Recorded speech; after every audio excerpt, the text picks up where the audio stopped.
কোটা আন্দোলনে উত্তাল ছিল সারা দেশ। স্বৈরাচার সরকার হঠাতে সর্বত্র চলছিল ছাত্র জনতার তুমুল গণ আন্দোলন। এই বিক্ষোভ দমনে দেশব্যাপী সেনাবাহিনী নামানোর সিদ্ধান্ত নেয় শেখ হাসিনা সরকার। এমন পরিস্থিতিতে ৩ আগস্ট সেনাপ্রধান জেনারেল ওয়াকারুজ্জামান সেনা সদরে বিভিন্ন স্তরের সামরিক কর্মকর্তাদের নিয়ে গুরুত্বপূর্ণ এক বৈঠকে বসেন। বৈঠকের মূল উদ্দেশ্য ছিল আন্দোলন নিয়ে সামরিক কর্মকর্তাদের প্রতিক্রিয়া কি সেটা জানা। মতবিনিময়কালে অনেকেই এ আন্দোলন দমনে যে কোনো নেতিবাচক ভূমিকা সেনাবাহিনীর জন্য বদনাম বয়ে আনবে বলে মত প্রকাশ করেন। তরুণ সেনা কর্মকর্তারা সাধারণ জনগণের ওপর গুলি না করার পক্ষে কথা বলেন।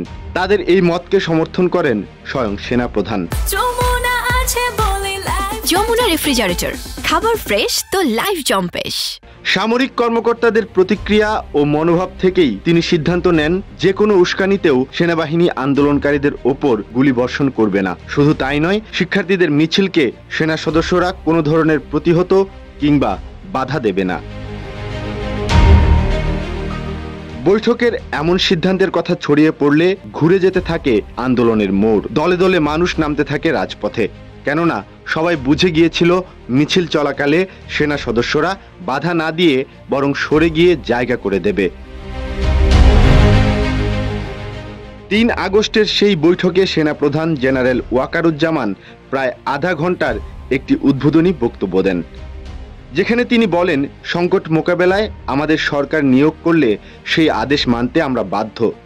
এ সময় তিনি কর্মকর্তাদের ধৈর্য ধারণের কথা বলেন, আমাদের দেশে 1970 সালের পর এমন গণবিক্ষোভ আর কখনো হয়নি, তাই এটি একটি ব্যতিক্রম ঘটনা।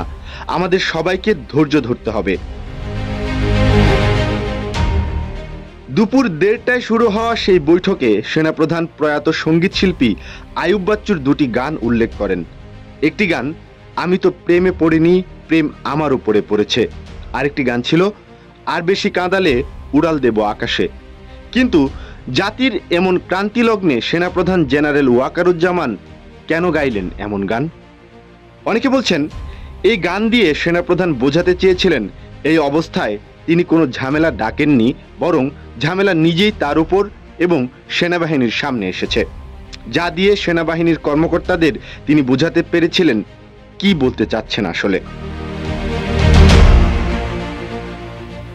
সেনাপ্রধানের বক্তব্য শেষ হলে তিনি তরুণ কর্মকর্তাদের বক্তব্য শুনতে চান। 6 থেকে 7 জন সেনা কর্মকর্তা নিজেদের বাস্তব অভিজ্ঞতা শোনান উপস্থিত সবাইকে।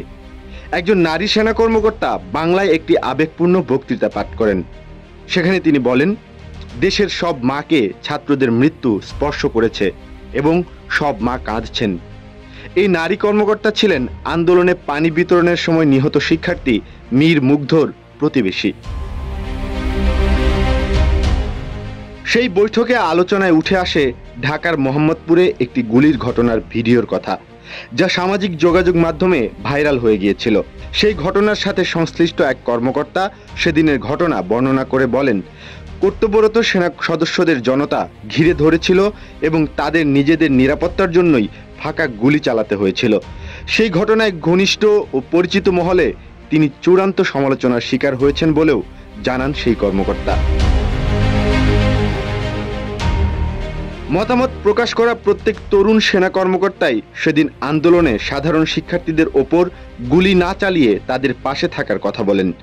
দুপুর 2:40 মধ্য বিরতি দেওয়া হয়। ধারণা করা হয়েছিল বিরতির পর হয়তো আরও কর্মকর্তারা কথা বলবেন, কিন্তু বিরতি থেকে ফিরেই সেনাপ্রধান আন্দোলনে কোনো গুলি না চালানোর সিদ্ধান্তের কথা জানিয়ে দেন। এরপর দিন 4 আগস্ট ঘটে আরও একটি গুরুত্বপূর্ণ ঘটনা।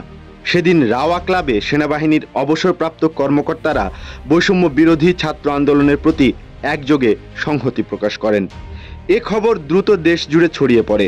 এটিও সেদিন সেনাবাহিনীতে কর্মরত সব শ্রেণীর সদস্যদের কাছে দেশ ও জনগণের পাশে দাঁড়ানোর জন্য গুরুত্বপূর্ণ বার্তা নিয়ে এসেছিল।